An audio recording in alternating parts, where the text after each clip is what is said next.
Aujourd'hui, nous avons le plaisir de recevoir dans nos web documentaires deux artistes très talentueux qui exposent durant la Biennale 2018. Donc, je vais vous demander de vous présenter un peu. Alors, c'est Eric Melo et Ibou Cham. D'accord. Nous sommes ravis de découvrir votre exposition et je vais vous demander en fait de vous présenter un peu, à commencer par Eric.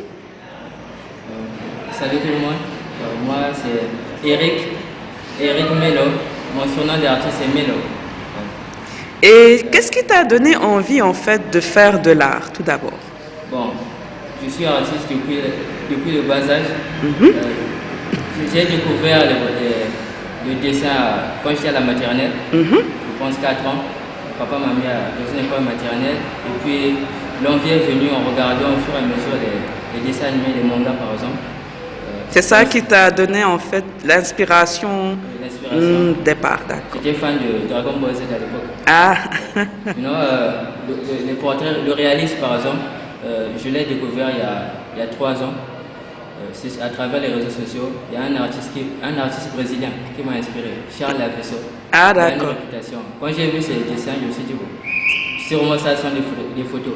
Mais en regardant de près les détails et tout, je me suis rendu compte que ce sont des dessins.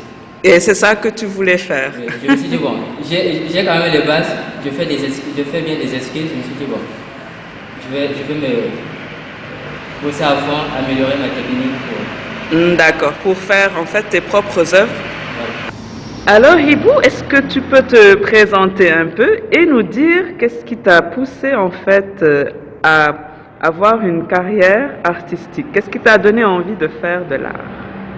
Tout d'abord, je me présente. Je m'appelle Ibrahim Cham. J'ai commencé à dessiner très tôt. Et ce qui m'a poussé à avoir une carrière artistique, je pense que ce sont les dessins animés. Et puis je suis fan de Jean Baptiste qui est Léonard de Vinci. J'ai l'habitude de suivre sa biographie, de lire des histoires qu'il a fait dans le monde de l'art. Et j'aimerais marcher sur ses pas, même si je suis encore loin. Mais je pense que j'ai le talent pour le faire. Et quand tu étais plus jeune, qu'est-ce qui s'est passé en fait? Quel a été le déclic qui t'a donné envie de... Quand j'étais jeune, je me rappelle très bien. J'étais très jeune. À l'époque, mes grands frères étaient allés à l'école. Et mon papa était allé au boulot, donc j'étais seul à la maison. Je me rappelle, mon papa avait l'habitude d'acheter des boîtes de craie pour enseigner, pour expliquer des calculs de mathématiques à mes grands frères. Et j'attendais le moment qu'il part au travail pour me cacher et prendre ces craies-là. Et en profiter pour dessiner sur tous les murs de la maison. À sa descente, il était furieux, mais il ne me grondait jamais parce que j'étais à la fois son ami et j'étais très petit. Donc je pense que c'est à ce moment-là que j'ai commencé à dessiner. Ah d'accord. Parce que mon papa, dès cet instant, il m'a acheté des papiers, des crayons et je me suis habitué. Ah d'accord, avec ses encouragements. Exactement, avec ses encouragements. D'accord. Alors, par rapport à votre collaboration sur cette exposition, comment ça s'est passé? Comment vous vous êtes rencontrés? Parce que là, je vois que vous avez des styles similaires. Ce sont de magnifiques tableaux. Et en fait, quels sont les thèmes? Parce que je vois qu'il y a du portrait, mais est-ce qu'il y a quelque chose, un thème principal que vous vouliez mettre en valeur? Et aussi, comment s'est passé en fait votre travail de groupe? Même si chacun a son propre style, mais en fait, votre collaboration sur cette exposition pour la Biennale. Cham et moi, Ibrahima et moi, on s'est rencontrés sur We Meet on Twitter. Ah. On s'est rencontrés sur Twitter. D'accord. Moi, principalement, je ne savais pas qu'il y avait un festival aussi comme la Biennale. Je suis à Dakar, ça c'est ma 5e année d'étudier ici. Ah, d'accord. Tu es originaire de quel pays? Du Congo. Ah, du Congo. D'accord. Il m'a écrit sur Instagram, sur Twitter plutôt, pour m'informer de ça. Moi, tout de suite, j'ai accroché, je l'ai répondu, c'est là que le feeling est parti. Ah, d'accord. Et par rapport à les tableaux, par exemple, Ibou, comment C'est-à-dire, vous aviez eu l'idée d'un thème, chacun après a fait ses propres œuvres, ou bien comment ça s'est passé? Je pense que ça, c'est le hasard qui a fait ça, parce que nous n'avons pas discuté sur le thème en fait.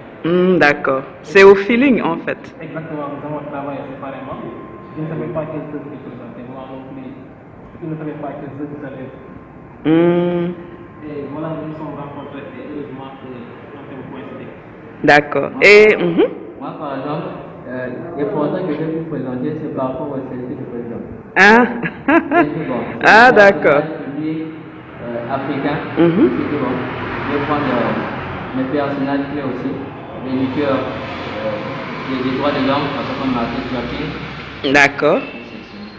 En fait, on dirait que c'est l'Afrique en fait, avec ses grands hommes, la diaspora aussi, que vous vouliez mettre en valeur, parce que chacun en fait a ses propres aspirations. Par exemple, Ibou, toi, c'est le portrait. Je vois aussi qu'il y a des tableaux représentant des paysages. Quels sont en fait tes thèmes principaux, dans le sens général en fait? Bon, dans le sens général, mes thèmes principaux, pour tout le temps, nous avons avec l'Afrique, avec l'Union. Parce que je me rappelle avoir fait le service de président. Quand je l'ai fait, c'était dans des situations de tension dans le pays. C'était un peu pour apaiser, un peu libérer ça, un peu faire ce mouvement. Ah, d'accord. Et quels sont les médiums que tu utilises par rapport à tes œuvres? J'utilise du crayon noir ordinaire. Justement, du crayon noir, je suis spécialisé spécifiquement. Sur les crayons de couleur. Les inégalités sociales. D'accord. Par exemple, les enfants de la rue Que tu as représenté sur une de tes œuvres. On dit les enfants de la rue, en général, c'est des enfants abandonnés. On les considère comme la poubelle. Mais pour moi, la poubelle est synonyme de richesse. De la poubelle, on trouve tout. Il y a du très bon produit comme du mauvais. Et quel message, en fait, vous voulez faire passer par rapport à ce que vous venez d'expliquer?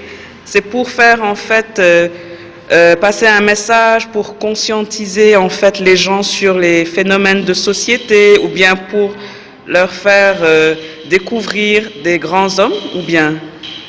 En fait, c'est pour les conscientiser de l'importance et la chance que le Sénégal a. Moi, personnellement, c'est pour ça. C'est pour leur montrer que le Sénégal est un grand pays. Il ne faut pas sombrer dans certaines débauches. Je pense que c'est la raison pour laquelle, à chaque fois que je dessine, derrière chacune des dessins, derrière chacune de mes dessins, il y a un message. D'accord. À l'intérieur. Et toi, Eric? Moi, en fait, je veux mettre en valeur l'Afrique. L'Afrique a une richesse humaine, richesse matérielle. On a un grand potentiel en Afrique. C'est pour ça que je veux mettre ce potentiel en valeur. D'accord.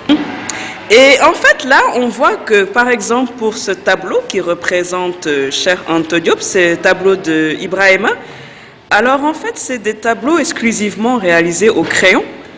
Donc, toi, tu utilises des crayons en le sens propre du terme, avec des couleurs ou bien?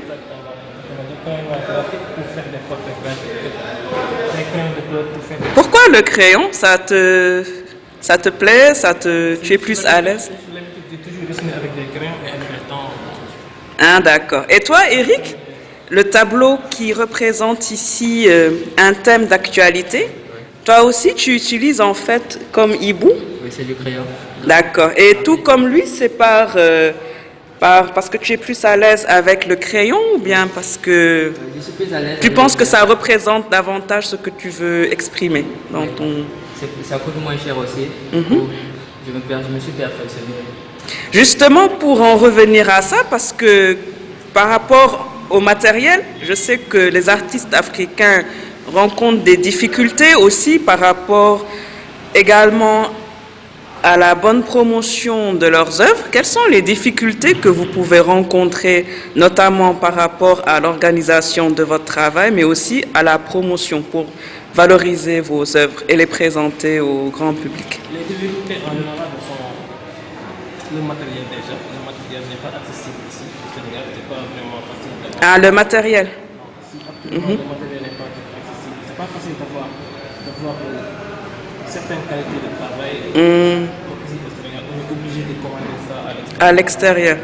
Eric, tu rencontres les mêmes problèmes? C'est les mêmes problèmes.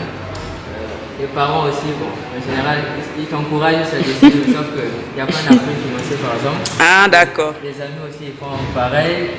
En fait, c'est le seul soutien qu'on a, c'est les amis, les parents.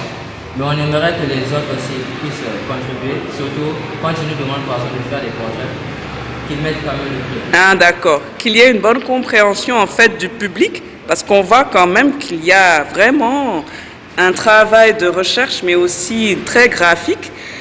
Et en fait, par rapport à cette biennale, qu'est-ce que vous souhaitez en fait laisser comme, voilà, c'est-à-dire déjà le message que vous voulez en fait faire passer, et aussi par rapport aux jeunes qui veulent comme vous en fait exercer ce genre d'activité, qu'est-ce que vous leur conseillez?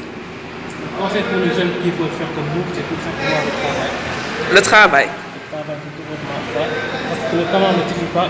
Bon, le talent ne suffit absolument pas. Il faut beaucoup de travail et de concentration et de patience aussi. Ne pas être pressé. Ne pas être pressé. Il faut être patient avec l'art. Il faut vraiment être patient et beaucoup de travail aussi. Et toi, Ibou, qu'est-ce que tu... Eric, toutes mes excuses. Eric, d'accord. Je voulais toujours dire auprès des amis que si j'étais un super-héros, si j'avais un pouvoir de super-héros, on voit les super-héros Marvel, j'aimerais bien être maître du temps. Dessiner, c'est savoir gérer le temps. D'accord. En fait, il faut assez de temps pour réaliser de très beaux portraits. Donc ça demande la patience. Donc pour les jeunes comme nous qui veulent se lancer, en fait, on leur demande juste d'être patient et de bosser tout le temps. Par exemple, moi, de ma part, de mon côté, ça c'est ma 3e année, je dessine chaque samedi. Ah, tu as en fait une périodicité dans ton travail. D'accord. Mélanger les cours et ça, je m'arrange toujours à dessiner chaque samedi. Ah, tu es étudiant également. D'accord. Et enfin, quels sont en fait les projets que vous avez en ce moment? En fait, est-ce que vous pensez collaborer à nouveau dans le futur? Et quels sont vos projets personnels après la biennale? Ça dépend des événements. On peut collaborer. Comme il l'a dit tantôt, je suis libre aussi. Je suis libre à toute proposition. Bon, concernant les projets, je pense que, comme je l'ai dit, j'aimerais faire mieux que ça aussi, faire évoluer les choses. On m'a parlé d'un projet qu'on va réaliser en novembre. Donc ça sera slam et exposition. Ah, slam, En d'accord. rapport avec les enfants de la rue. C'est un thème qui me plaît bien. Je vais en parler à Ibrahima. Je pense qu'il sera des notes. On pourra exposer. Donc, je vous remercie tous les deux pour cette entrevue. Les liens vers les profils Instagram de Ibou et de Eric seront en lien sous cette vidéo. Pour ceux qui veulent davantage découvrir leurs œuvres et également les contacter. Je vous remercie encore une fois d'avoir suivi cette vidéo et je vous dis à très bientôt pour un nouveau web documentaire. Bye.